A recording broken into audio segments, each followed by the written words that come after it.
مسلمان مرد کی ہمت نہیں ہوتی تھی کہ وہ وہاں سے بھاگ جائے اور جان بچا لے، بلکہ اس انتظار میں رہتا تھا کہ تاتاری عورت تلوار لے کر آئے گی اور میں اس سے فریاد کروں گا، اس سے رحم کی بھیک مانگوں گا اور کہوں گا میری بہن ذرا تیزی کے ساتھ مجھے قتل کرنا تاکہ جان کو نکلنے میں آسانی ہو، روح کے پرواز کرنے میں دشواری کا سامنا نہ کرنا پڑے۔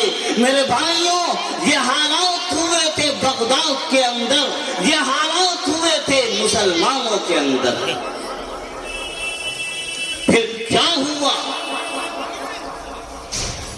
تاریخ نے ایک اور دور دیکھا کہ مسلمان مردوں کو قتل کر دیا گیا، چھریوں سے انہیں ذبح کر دیا گیا، عورتوں کو قید کر کے گھروں میں باندھ دیا اور خادمہ اور نوکرانی بنا لیا گیا۔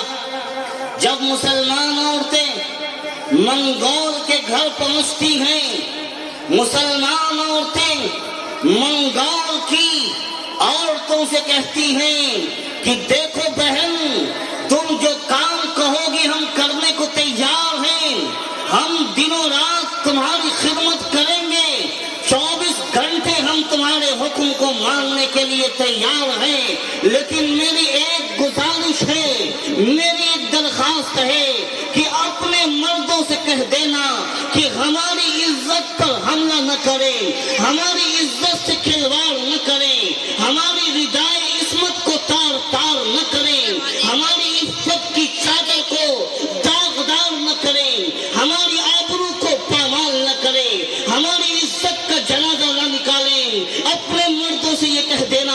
ان عورتوں نے وعدہ کیا کہ ہاں ہم اپنے مردوں کو سمجھائیں گے۔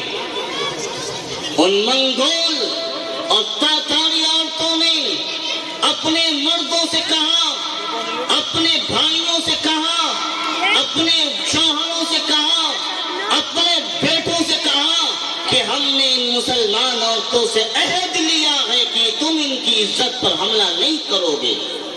ان تاتاریوں نے کہا کہ ابھی یہ نئی نئی آئی ہیں، چند دن ہمارے ماحول میں رہیں گے، رنگ جائیں گے، لیکن وہ مسلمان عورتیں تھیں، انہیں احساس ہو چکا تھا کہ ہم امت مسلمہ سے غلطی ہوئی ہے۔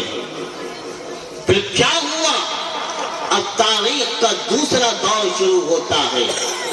جس کوٹری کے اندر رات کے وقت مسلمان عورتوں کو بند کر کے رکھا جاتا تھا، جب تہجد کا وقت ہوتا تھا، جب آگاہی کا وقت ہوتا تھا، جب صبح کا وقت ہوتا تھا، مسلمان عورتیں اٹھتی تھیں اور اٹھ کر نماز تہجد پڑھتی تھی، اللہ کے سامنے دعائیں کرتی تھی، گریہ زاری کرتی تھی۔ جب منگول عورتیں ان کے رونے کی آواز کو سنتی، وہ ان کے پاس آتی اور کہتی بہن تمہیں کیا تکلیف ہے، ہمارے مردوں نے تمہاری عزت پر حملہ نہیں کیا، ہمارے مردوں نے تمہاری ردائے عزت کو تار تار نہیں کیا۔ وہ کہتی ہیں کہ بہن ہمیں کوئی تکلیف نہیں ہے، ہمیں کوئی درد نہیں ہے، ہم تمہاری شکایت اپنے اللہ سے نہیں کر رہے ہیں، بلکہ تو ہم اللہ سے یہ مان رہے ہیں اے اللہ ان بہنوں نے ہمارے ساتھ اچھا برتاؤ کیا ہے، اے اللہ اپنے خزانے غیب کی سب سے قیمتی چیز ایمان کی دولت سے ان بہنوں کو بھی نواز دے، اے اللہ ایمان کی دولت سے ہماری منگول بہنوں کو بھی مالا مال کر دے۔ منگول عورتوں نے پوچھا یہ ایمان کیا ہے، ایمان کی حقیقت کیا ہے، ایمان کسے کہتے ہیں؟ ان مسلمان عورتوں نے ایمان کی حقیقت کو سمجھایا، ایمان کی تفصیل کو بتلایا، اسلام کے احکامات کے بارے میں انہیں واقف کرایا۔ وہ عورتیں مسلمان ہو گئیں اور عورتوں کے مسلمان ہو جانے کے بعد انہوں نے یہ پیغام اپنے مردوں تک پہنچایا۔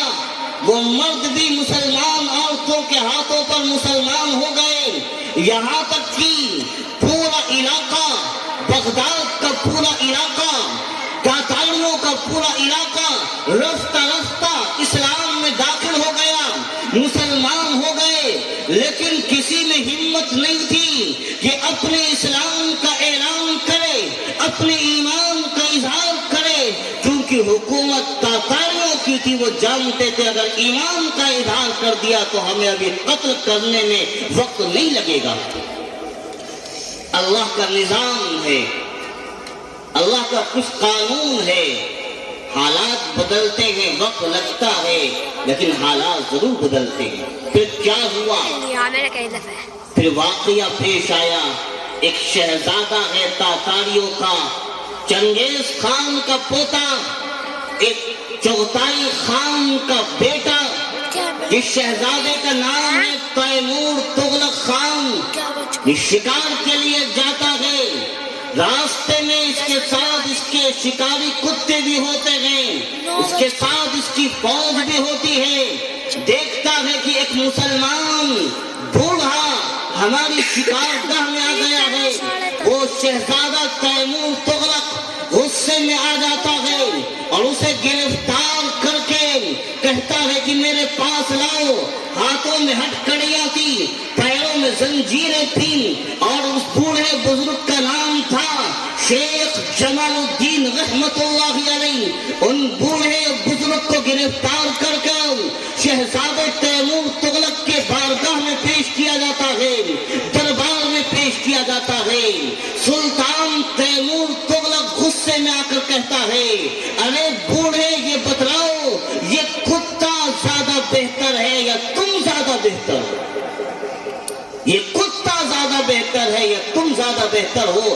ہم میں سے اگر کوئی ہوتا غصے میں آ جاتا، تیش اور جلال میں آ جاتا، لیکن وہ اللہ کا نیک بندہ تھا، اللہ کا برگزیدہ بندہ تھا۔ اس نے جو جواب دیا وہ جواب نہیں تھا، بلکہ دل کی گہرائیوں سے نکلنے والی ایک آواز تھی، دل کی اتھاہ گہرائیوں سے نکلنے والی ایک صدا تھی۔ اور اس نے بوڑھے شیخ جمال الدین نے کیا کہا، توجہ کے ساتھ سنیے گا مسلمان۔ اس شیخ جمال الدین نے یہ کہا کہ دیکھو، اگر ہمارا خاتمہ ایمان پر ہو گیا اور اللہ نے ہمیں معاف کر کر جنت میں داخل کر دیا تو پھر میں اس کتے سے بہتر ہوں، لیکن اگر اللہ نے مجھے معاف نہ کیا اور میرا خاتمہ ایمان پر نہیں ہوا تو یہ کتا مجھ سے بہتر ہے۔ یہ جواب تھا، یہ سن کر تیمور تغلق کے دل پر ایک اثر کر گیا، تیمور تغلق کی دنیا بدل گئی، اور اس نے کہا کہ شیخ جمال الدین رحمت اللہ علیہ کو میرے دربار میں اکیلے حاضر کیا جائے۔ شیخ جمال الدین رحمت اللہ علیہ دربار میں اکیلے آتے ہیں، تیمور تغلق پوچھتا ہے تم کس ایمان کی بات کرتے ہو؟ سلطان شیخ جلال الدین رحمت اللہ علیہ کہتے ہیں ایمان اس کا نام ہے، وہ ایمان کے بارے میں بتلاتے ہیں۔ تیمور تغلق کہتا ہے دیکھو، اگر ابھی میں مسلمان ہو جاؤں گا، میرا بادشاہ اور میرے شہزادے مجھے قتل کر ڈالیں گے، اس لیے ابھی میرے بادشاہ بننے کا وقت قریب ہے، میرے سلطان اور حکمران بننے کا وقت قریب ہے۔ جب میں بادشاہ بن جاؤں گا تم میرے پاس آنا اور ایمان کی دعوت دینا، میں ایمان قبول کروں گا اور پوری قوم کو ایمان کی دعوت دوں گا۔ چنانچہ تیمور تغلق واپس چلا جاتا ہے، اور ادھر شیخ جمال الدین رحمت اللہ علیہ 93 سال اور بڑھاپے میں انتقال کر جاتے ہیں، لیکن اپنے بیٹے شیخ رشید الدین رحمت اللہ علیہ کو پیغام دے کر جاتے ہیں، وصیت کر کے جاتے ہیں کہ دیکھو، تیمور تغلق کے بادشاہ بننے کا وقت قریب آ رہا ہے، جب تیمور تغلق بادشاہ بنے گا تو جانا اور جا کر میرا پیغام پہنچا دینا۔ شیخ جمال الدین رحمت اللہ علیہ انتقال فرما گئے۔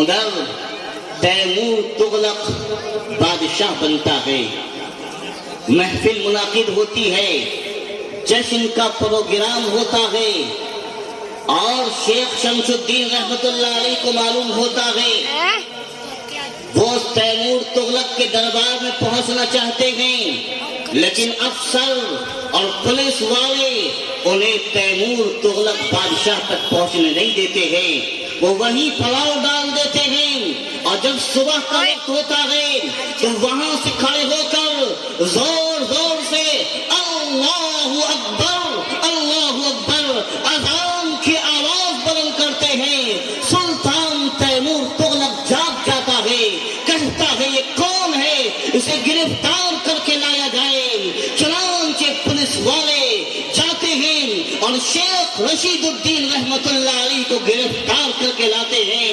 شیخ رشید الدین بتاتے ہیں میں اس جمال الدین کا بیٹا ہوں جن کی ملاقات تم سے شکار گاہ میں ہوئی تھی۔ ہاں ہاں، تیمور تغلق کہتا ہے مجھے یاد آ گیا ہے، مجھے یاد آ گیا ہے، اب بتاؤ ایمان کیا ہے۔ شیخ رشید الدین رحمت اللہ علیہ اسے ایمان کے بارے میں بتلاتے ہیں، وہ مسلمان ہو جاتا ہے اور اپنے وزیروں کو بلاتا ہے۔ وزیر کہتے ہیں بادشاہ اگر آپ نے ایمان قبول کیا ہے ہم بھی آپ کے ساتھ ایمان قبول کرتے ہیں۔ پھر کیا ہوا؟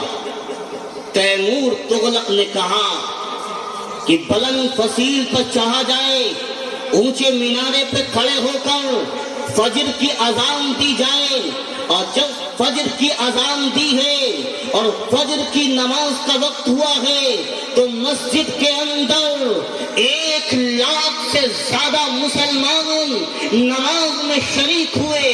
سلطان تیمور تغلق نے کہا میں تو سوچ رہا تھا کہ ابھی قوم مسلمان نہیں ہوگی۔ قوم نے کہا ہم تو پہلے ہی مسلمان ہو چکے تھے، ہم نے تو آپ کے خوف سے اپنے ایمان کا اظہار نہیں کیا تھا، اپنے اسلام کا اعلان نہیں کیا تھا۔ آج جب آپ نے اپنے ایمان کا اظہار کیا، اپنے اسلام کا اعلان کیا، ہم نے پوری قوم نے اپنے اسلام کا اعلان کر دیا۔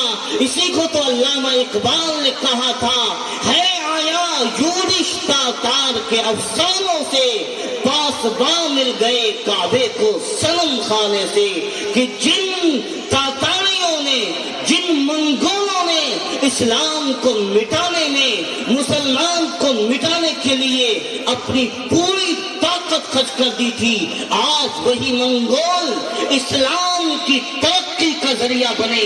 انہوں نے اسلام کی ترقی کے لیے وہ کارنامے انجام دیے کہ آج کی تاریخ میں سنہرے حروف سے لکھے ہوئے ہیں۔ میرے بھائیوں، میں نے یہ واقعہ اس لیے سنایا ہے کہ حالات پہلے بھی بد سے بدتر ہوئے ہیں اور قیامت تک ہوتے رہیں گے، لیکن حالات سے گھبرانا نہیں ہے، حالات کا مقابلہ کرنا ہے، اور حالات کے بدلنے میں وقت نہیں لگتا ہے، بشرطے کہ مسلمان اپنے آپ کو بدل لے، مومن اپنے آپ کو بدل لے، ایمان والا اپنے آپ کو تبدیل کر لے۔ اب حالات کا مقابلہ کیسے کرنا، حالات کو تبدیل کیسے کرنا ہے؟ وقت زیادہ نہیں ہے، میں بات کو مختصر کر رہا ہوں، سمیٹ رہا ہوں۔ میرے بھائیوں، حالات کو تبدیل اس طرح کرنا ہے کہ سب سے پہلے ہمیں اپنے اخلاق و کردار کو اعلیٰ بنانا ہے، ہمیں اپنے کریکٹر کو عمدہ بنانا ہے۔ اسلام کی ایک تصویر وہ ہے جو آج میڈیا نے پیش کی ہے، سوشل میڈیا نے پیش کی ہے۔ میرے بھائیوں، اسلام کی اصل تصویر نہیں ہے، اسلام کی اصل تصویر کو ہمیں اپنے کردار سے پیش کرنا ہے، اپنے اخلاق سے پیش کرنا ہے، اپنے کریکٹر سے پیش کرنا ہے۔ میں کہوں گا کہ یاد رکھیے، ایک آدھ جلسہ کر لینے سے اسلام کی اصل تصویر پیش نہیں ہوگی۔ اسلام کی اصل تصویر پیش ہوگی تو ہمارے اور آپ کے اخلاق سے پیش ہوگی، ہمارے اور آپ کے کردار اور کریکٹر سے پیش ہوگی۔ اگر کوئی شادی کا موقع ہو، خوشی کا موقع ہو، تہوار کا موقع ہو، جشن کا موقع ہو، ہم اپنے پڑوسیوں کو دعوت دیں، ہم اپنے برادران وطن کو بلائیں اور بتلائیں کہ دیکھو جو تمہارے ذہن میں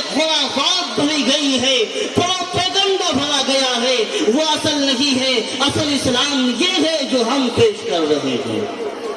اگر ہمارا بھائی، ہمارا پڑوسی، ہمارا کوئی برادر وطن کسی مصیبت میں شکار ہو، کسی غم میں مبتلا ہو، ہمیں اس کے غم میں شریک ہونا ہے، ہمیں اس کے دکھ میں شریک ہونا ہے، ہمیں اس کے درد میں شریک ہونا ہے، ہمیں تعلقات کو استوار کرنا ہے۔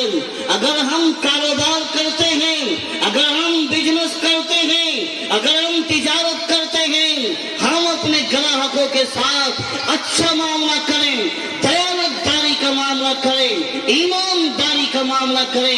آج میں کہنا چاہوں گا، بڑے افسوس کے ساتھ کہنا چاہوں گا، آج مسلمانوں نے اس اخلاق کو چھوڑ دیا جو آج سے 1400 سال پہلے ہمارے آقا جناب محمد المصطفیٰ صلی اللہ علیہ وسلم دے گئے تھے۔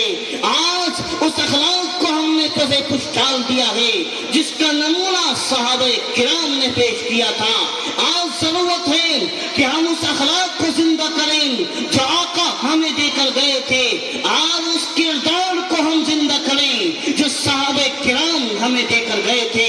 میرے بھائیوں، میں کہنا چاہوں گا اور زبان میں دوہر کہوں گا کہ اگر مسلمان بیدار نہ ہوا، اس نے اپنے اخلاق کو بہتر نہ بنایا، اس نے اپنے کردار کو اچھا نہ بنایا، اس نے اسلام کی صحیح تصویر اپنے عمل سے پیش نہ کی، یاد رکھیے گا حالات جتنے بدتر ہیں اور زیادہ خراب ہو سکتے ہیں، بہتر ہونے کی امید نہیں کی جا سکتی۔ میرے بھائیوں، دوسری بات جو ہمیں کرنی ہے حالات کا مقابلہ کرنے کے لیے، جس کی ہمیں ضرورت ہے، وہ یہ ہے کہ مسلمان اپنے دل سے مایوسی کو نکال دے، خوف کو دور کر دے۔ ہم مایوسی اور خوف کا شکار مت ہوں، ہم بزدلی کا شکار مت ہوں۔ ہمارا عقیدہ ہے کہ موت ایک بار آنی ہے، اور جب آنی ہے تو وقت مقررہ پر آنی ہے۔ فَإِذَا جَاءَ أَجَلُهُمْ فَلَا يَسْتَأْخِرُونَ سَاعَةً وَلَا يَسْتَقْدِمُونَ کہ موت نہ ہمارے وقت مقررہ سے پہلے آ سکتی ہے، نہ وقت مقررہ کے بعد آئے گی۔ موت کا وقت متعین ہے، اس لیے مسلمان کو خوف دل سے نکال دینا چاہیے، عزم اور ہمت کا مظاہرہ کرنا چاہیے۔ قرآن کہتا ہے وَلَا تَهِنُوا وَلَا تَحْزَنُوا وَأَنْتُمُ الْأَعْلَوْنَ إِن كُنتُم مُّؤْمِنِينَ۔ مسلمان، تمہیں بزدلی کا شکار نہیں ہونا ہے، تمہیں خوف کا شکار نہیں ہونا ہے، تمہیں کمزور نہیں پڑنا ہے، تمہیں غمگین نہیں ہونا ہے۔ یاد رکھو، فتح و کامرانی تمہارے لیے ہے، سر بلندی تمہارے لیے ہے۔ آج اگر تم ایمان کے ساتھ متصف ہو گئے، ایمان کو اپنے دلوں کے اندر مضبوط کر لیا، یاد رکھو دنیا کی کوئی طاقت تمہیں نیچا نہیں دکھا سکتی۔ قرآن کہتا ہے وَلَا تَيْأَسُوا مِن رَّوْحِ اللَّهِ، اللہ کی رحمت سے مایوس نہیں ہونا ہے۔ مسلمانوں کو اپنے دل سے خوف کو نکال کر ہمت پیدا کرنی ہے، حوصلہ پیدا کرنا ہے، استقلال پیدا کرنا ہے۔